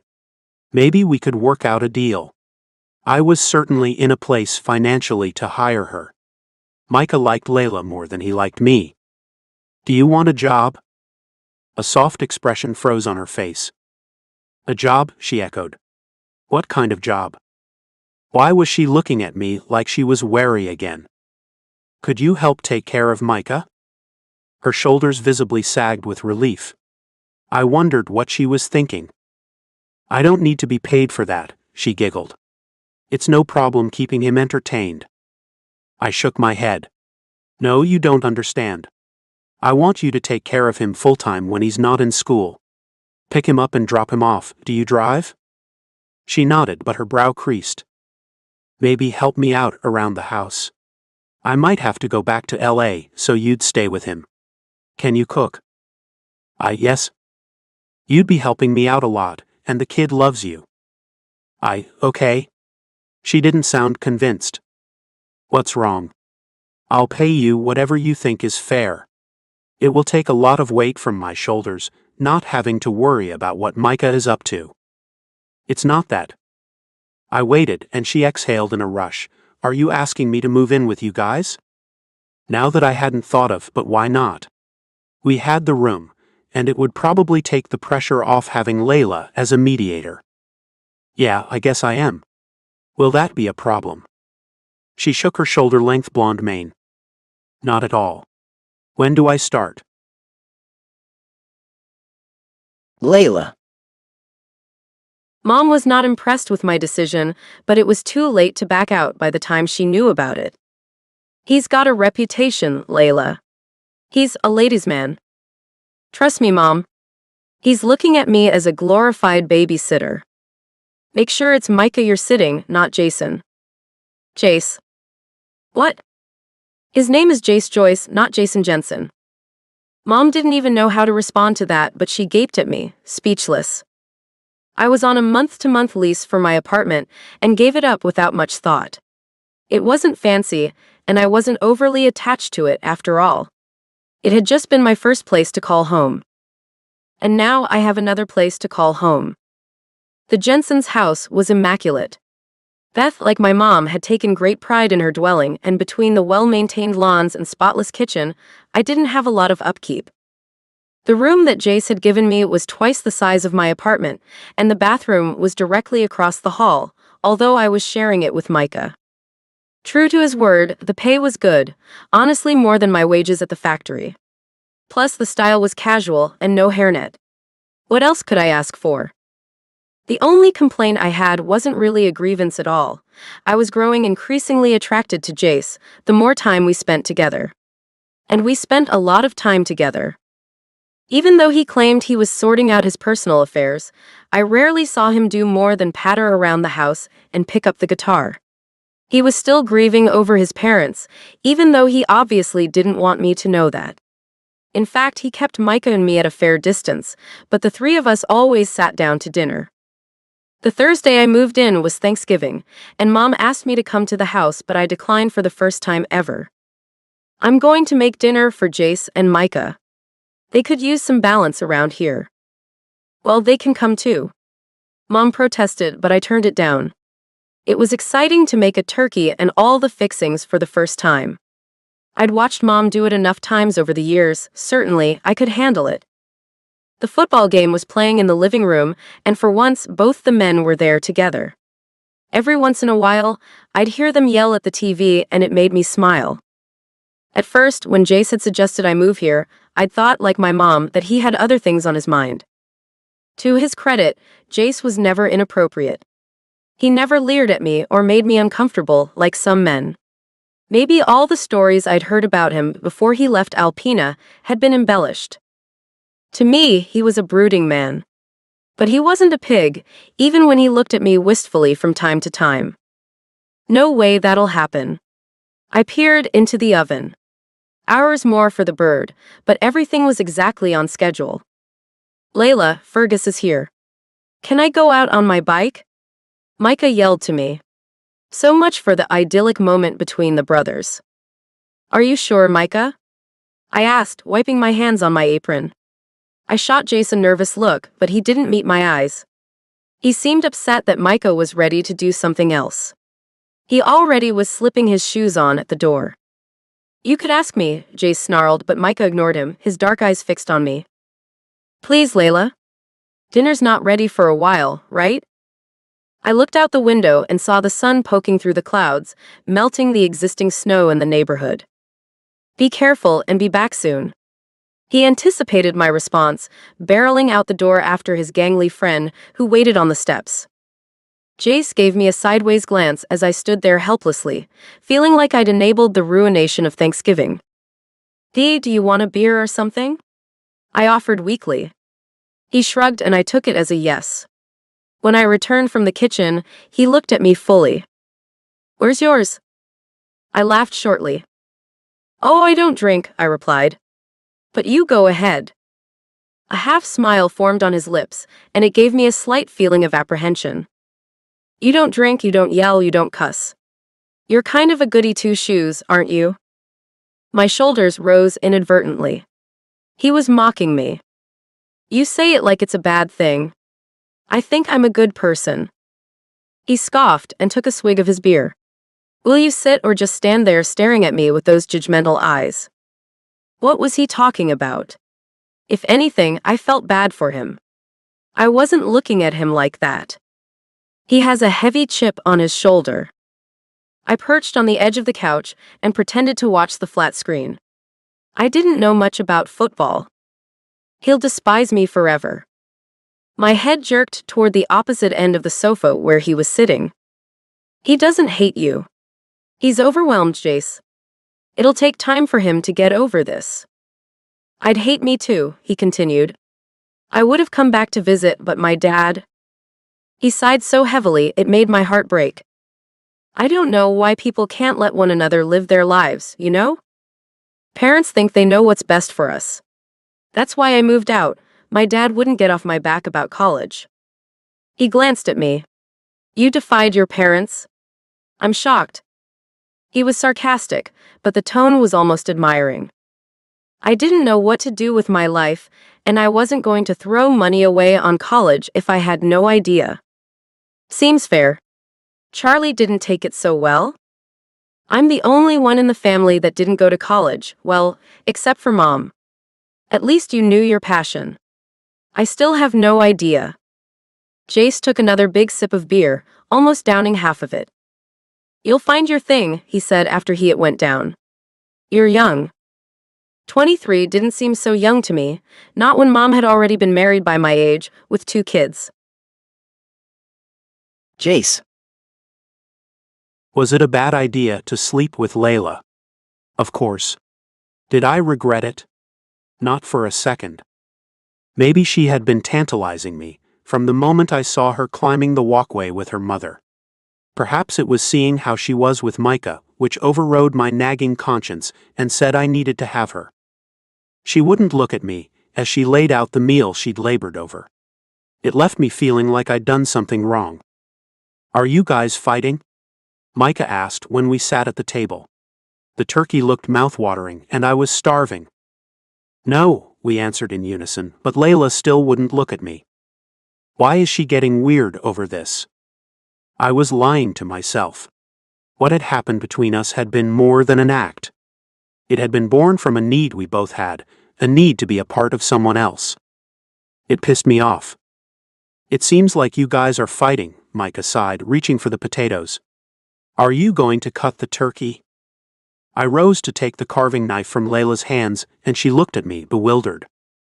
"I know how to carve a turkey, Layla. Sit down and eat." She didn't argue. At least she looked at me again.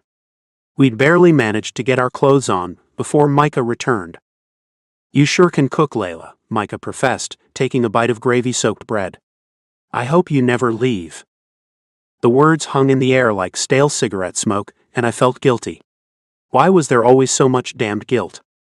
"How are the yams?" Layla asked, apparently as uncomfortable as I. Micah couldn't fathom what his words meant to us, obviously. "This is excellent, Layla," I offered, giving her a warm smile. "I had no idea you were such a Martha Stewart."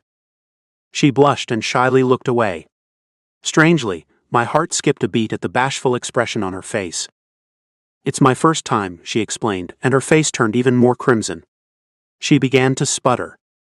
I mean, this is my first time cooking a turkey," she choked, and again her eyes peeled away from mine. I was confused. What else could she have meant? I'm ready to eat turkey sandwiches for the next month, Micah declared as I continued to work at the bird. My brother was smiling for the first time in a week. Bringing Layla here was the smartest move I made. She's good for Micah. She was good for me too. I feel less embittered in Layla's presence. Her good nature emanated infectiously through me. Sure, I still clung to the hurt and shame I carried, but was it as bad as when I'd first come back? I didn't think so. I finished cutting and dove into my plate eagerly. Micah wasn't kidding. It was decadent, and for a minute I had to stop. The memory of Mom hit me so strongly, a sob filled my throat. Jace. I was on my feet, bolting from the table before the tear became obvious.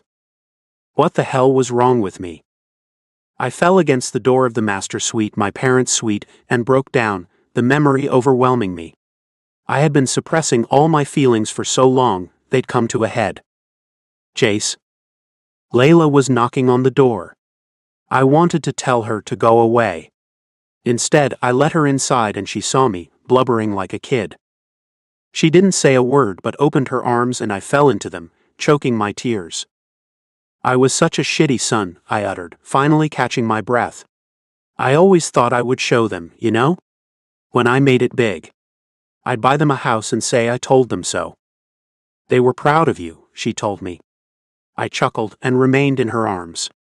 The tears were subsiding.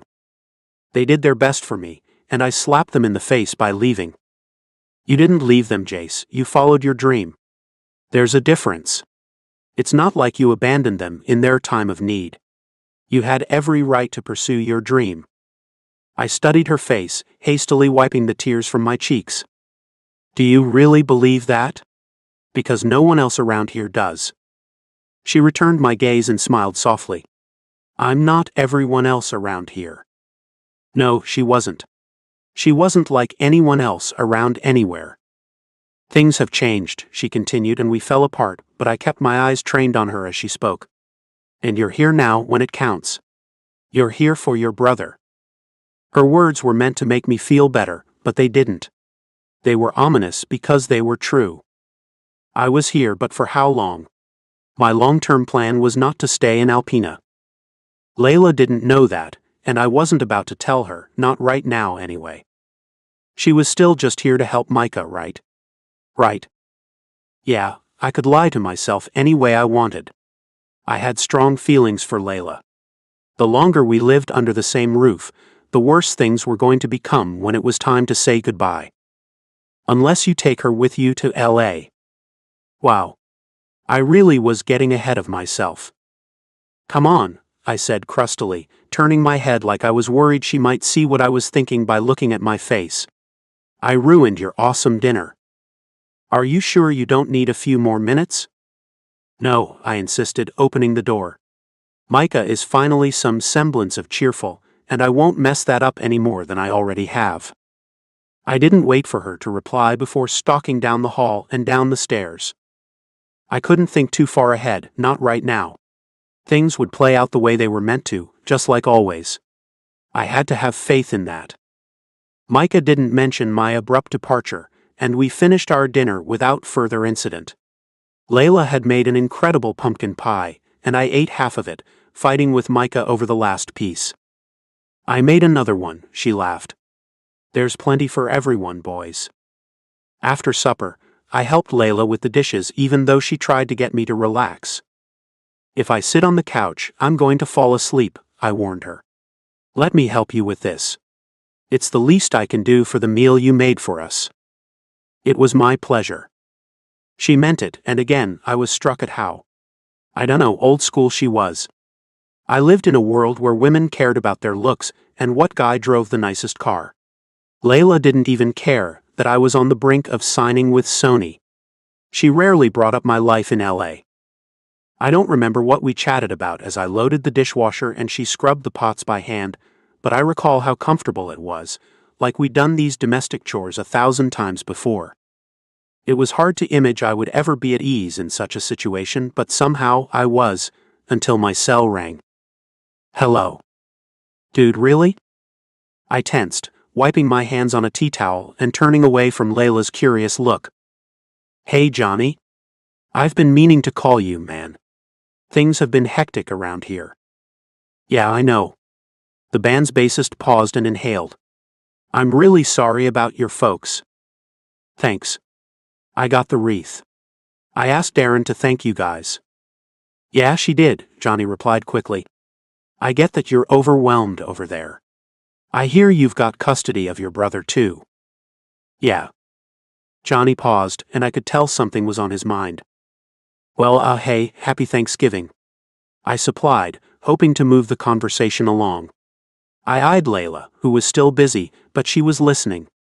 Not like I was quiet anyway, and if I wanted privacy, I could have gone elsewhere. Truthfully, I wanted to get back to the idyllic, almost leave it to beaver moment I had been sharing with Layla. "Happy Thanksgiving. We want to work on some stuff without you," Johnny blurted out. "What does that mean?" I asked, dumbfounded by his statement. "What stuff?" "We're thinking about going on our own, without you, Jace." I felt a weird tingling in my limbs, and I stood silent for a minute. "It's nothing personal, man," Johnny continued. That was a lie. It was very personal. They were pissed I'd lost the Sony deal. And I was livid that they were upset. Like I'd had control over the matter. "Jace, say something. How long have you guys been planning a coup?" I rasped, finally finding my voice. "Is this your way of kicking me when I'm down?" "It's not like that," Johnny protested. "We just feel like, given your situation, well, you don't really know what's going to happen, and why don't you let me tell you how I'm going to handle my life, instead of the other way around?" I roared. Layla dropped a plate, taken aback by my outburst, but I was far too incensed. "Jace, that's the other thing," he sighed. "Your temper is out of control, man. You're impossible to work with sometimes." "I'm impos, are you kidding me right now? We would have never had that damn contract, all those gigs, even Darren because of me.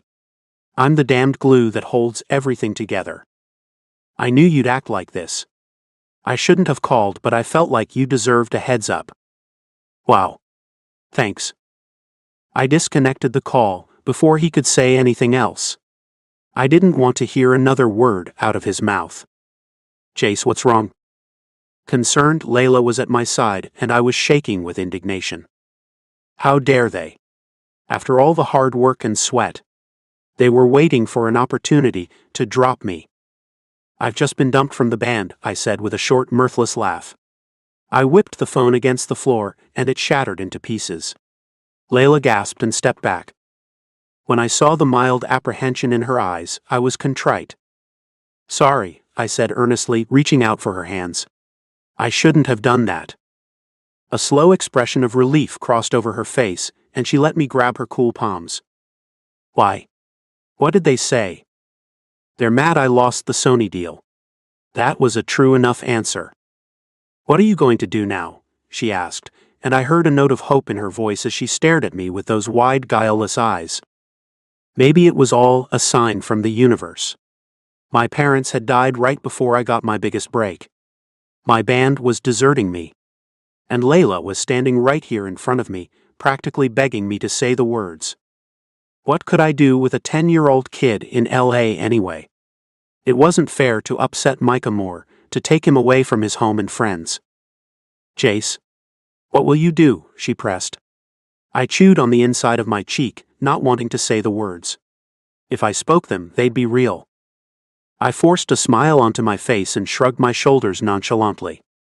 "It looks like I'm not going back to LA, I replied.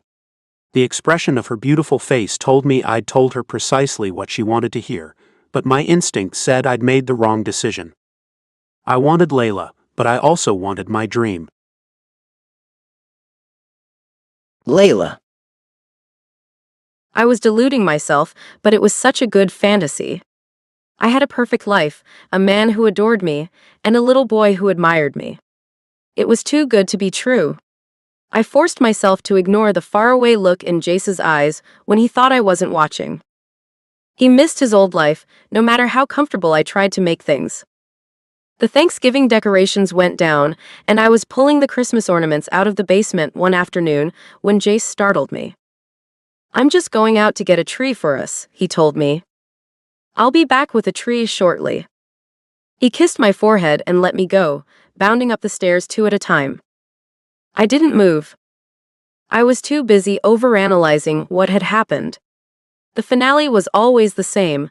I was terrified of losing him. Later that same day, a letter came. It was from a law firm and addressed to Jason Jensen.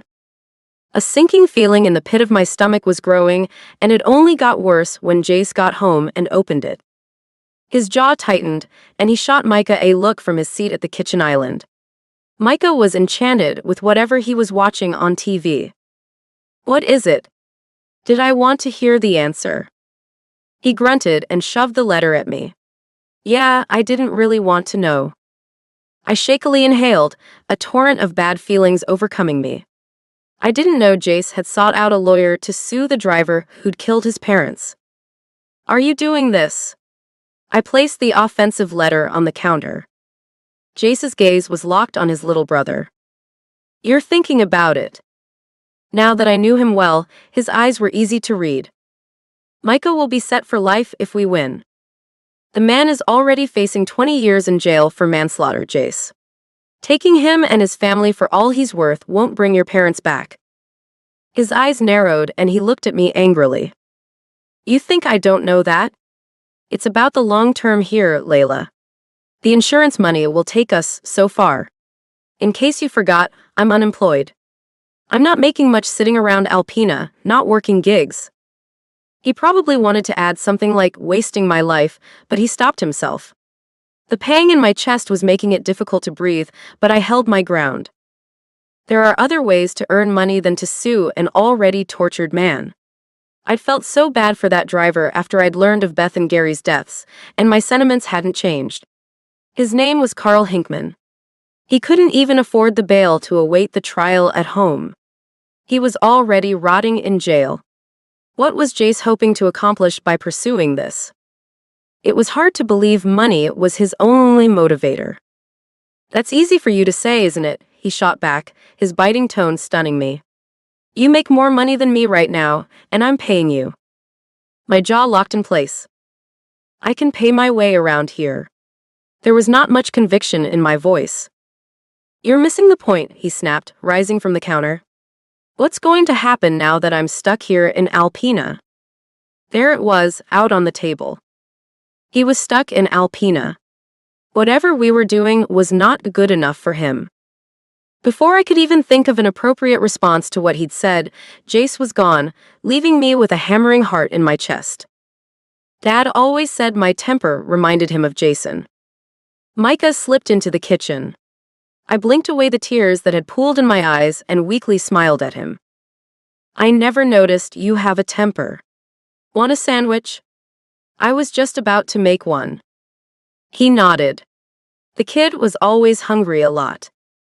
I busied myself at the fridge, willing myself to remain collected. "Isn't it weird that you're Jay's girlfriend, but he pays you to cook and clean?"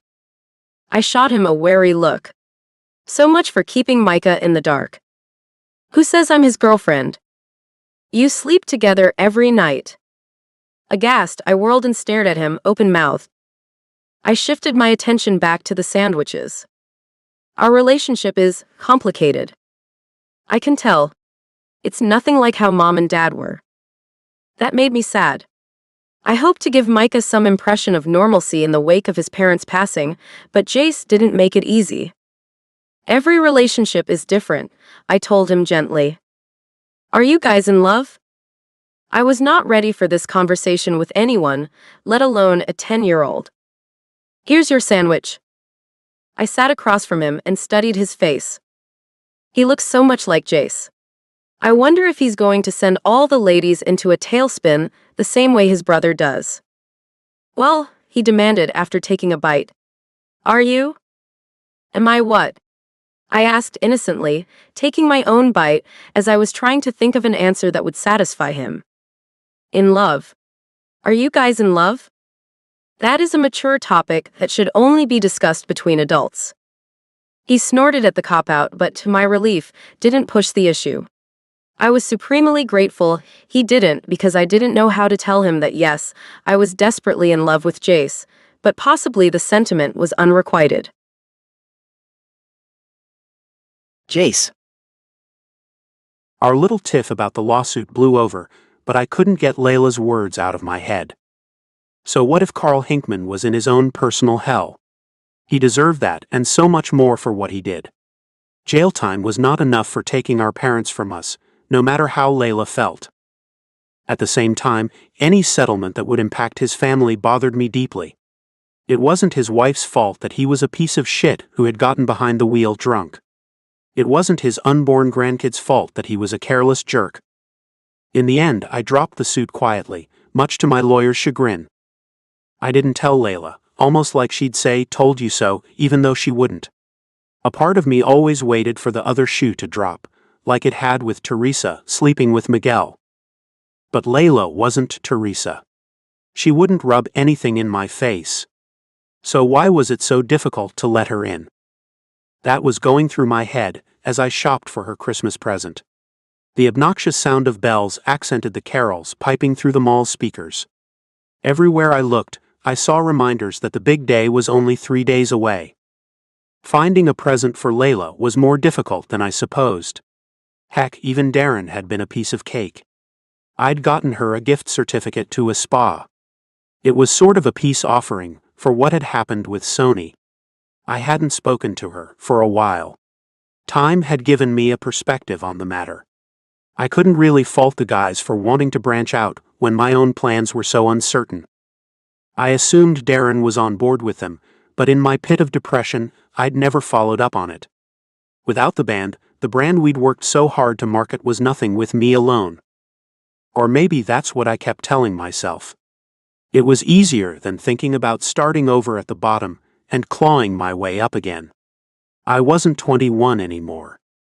The thought of what could have been was pushed aside as I stopped in front of a jewelry store to look at the display. Buying jewelry was tricky. I wanted to get Layla something to show how much I appreciated everything she had done for us, but did I want her to think I was somehow solidifying our future together? And why the hell not? Why not have a future with Layla? The only reason I could think was that we were polar opposites. She deserved a man who was as good and wholesome like her, not a washed-out singer who couldn't keep his band together. My cell rang, shattering my self-deprecation. I grabbed it from the carrier on my waist. It was Darren. "Merry ho-ho," she chirped in my ear. "How's daddyhood? I wasn't expecting to hear from you. I guess you got my gift?" I did, and it's funny it came today because I was going to call you anyway. Great minds, right? How are things in Tinseltown? I'm up to 5 Xanax and 7 Ritalin a day, so basically normal. Are you coming home? I snorted, thinking she was joking. So, are you representing the guys now? Did they find another vocalist? You're kidding, right? Darren scoffed. When those idiots told me their plan, I laughed them right out of my office. You are and have always been the heart and soul of Rune. There is no band without you, and I told them as much. My heart swelled at her words, but I kept my voice neutral. She was an agent. Lying was second nature to her. If what she was saying was true, why hadn't she called me? Maybe she'd tried representing Rune without me, and it hadn't gone well. Well, it's nice to know you have my back. Honey, I've been working real hard to get everything in order for the last month. That's why I've been off the radar, although I thought you'd given up on the life until I got your gift. Get what in order? I ventured away from the window and moved toward a bench, flopping onto it as Darren continued trilling in my ear. Sony, of course. You're meeting with Sony. I messed everything with Sony. Darren barked out a laugh that reminded me of a chihuahua. You're kidding, right? You thought it was over because you didn't show to the meeting. Yeah, I replied slowly. When you stand up a huge corporation, they usually don't give you another chance. Darren howled. Oh honey, she chortled. Either you've been watching too many movies, or you really don't know the industry. Sony gets stood up 60 times a day. That's what happens when you're working with artists. But they are in the business of making money, Jace. We're having another meeting. I bolted upright, my mouth gaping. You thought they wouldn't. It was just a matter of when. I have you scheduled in the day after the New Year's. Can you make it back January 2nd? I was speechless. Jace? Are you still there? Gosh, I hate Samsung. Jace. Jace. I'm here. I uttered before she busted my eardrum. Yeah, I'll go back. What about the rest of the band? The hell with them. They want you, Jace. Those fools made a big mistake dropping you. It's your voice. Do you want to call them, or should I? Again, I didn't know what to say. Fine, Darren sighed. You can tell them. Do it on Skype and record it so I can see their stupid faces, all right? Okay. I gotta go, babe. Chandra Dillian is here, giving me stink because she thinks she owns my ass. All right. The call dropped and I stared at the cell in my hands, shaking my head. I wasn't dead in the water, I still had a meeting with Sony. All the excitement was greatly diminished by the thought of telling Layla and Micah. Because if this panned out, undoubtedly, I'd go back to LA, indefinitely. Christmas morning found the three of us downstairs around the brightly lit tree in our pajamas, drinking hot chocolate and snapping pictures. It was a difficult day for my brother, but he didn't display his emotions, he was so much like me. Like our dad. Layla gave me a thick dark red velour robe, a color she liked me in. She never said it, but her eyes lit up every time I wore cherry or burgundy. Micah gave me a watch. It wasn't expensive, but he had it engraved with my initials. We weren't snuggling yet or wrestling, but we were making progress. He certainly didn't seem to hate me as much as he had when I first came back home. Was I setting everything back by accepting this meeting? Micah seemed happy with his gifts, a bike and some video games. I saved Layla's gift for last. When she opened it, her face tinged pink and her head whipped up. Oh my gosh, Jace, she choked. This must have cost you a fortune. It was worth it, just to see her eyes sparkling against the diamonds as she held them up to her flushed neck. May I? She scooted closer, sliding between my legs as I clasped the necklace around her neck. Fancy. Now you'll have to take her out somewhere for once, Micah cracked. Mind your business, I snapped, but I realized he was right. We hadn't even been on a real date yet. Any time we went out, Micah was always in tow. We'll have many dates in LA. Much better places to go there than here. That was my cue. I cleared my throat as Layla sat back, trailing over her present in awe. I got some news a few days ago. Good news. They both looked at me expectantly. I shouldn't have said anything at all, but how much longer could I put it off?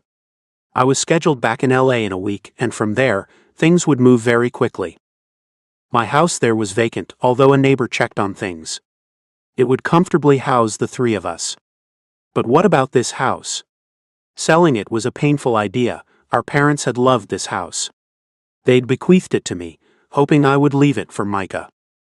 Well, don't keep us in suspense, Layla implored me. What's your news? I spoke to Darren, and... Who's Darren? Micah interrupted. I realized neither of them knew my agent. She'd been at the funeral, but I hadn't introduced them. She's my agent in LA.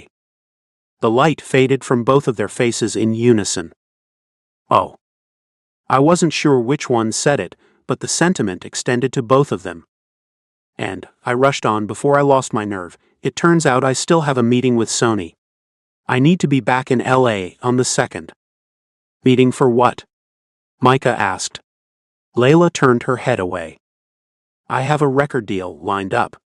The meeting was supposed to happen already, but... I stopped speaking, not wanting to bring up my parents. So what does this mean? Micah demanded. He could already tell what it meant. It means, little brother, that I'm getting my dream at last. Layla made a sound. Micah jumped to his feet, furious. You're going back to LA, he yelled. That's what you mean. Well, yeah, Micah, it means. I knew you would leave again. Micah screamed, tears flooding his eyes. I knew it. He bolted from the room before I could explain the situation. I started after him, but Layla stopped me. Let me. Her voice was tight and irritated. I'm not leaving him. You are both coming with me, obviously. She looked at me in disbelief. Obviously? She asked skeptically. Obviously we're coming with you? I felt like a steel rod had gotten jammed down my spine. Yes. Obviously my brother is going with me, and I assumed? You assumed I would pack up and follow you across the country, without even knowing what you want from me. The anger bubbling from her was uncharacteristic of the woman I'd known over the last month. Layla, this is an opportunity of a lifetime. I thought my chance was lost, but it's knocking again, at Christmas no less. She couldn't muster the words, and instead spun and disappeared after Micah. I gritted my teeth, tempted to follow them and make them listen, but really what else could I say? Micah, I understood. He was a kid. He didn't know another life besides Alpina. But Layla. She should be on my side. I slumped back onto the couch and stared blankly to the front yard. Snow started falling, and I was transfixed by the neighbors' flashing lights across the street. Christmas in LA was nothing like this. It was warm, and bikini-clad men and women skated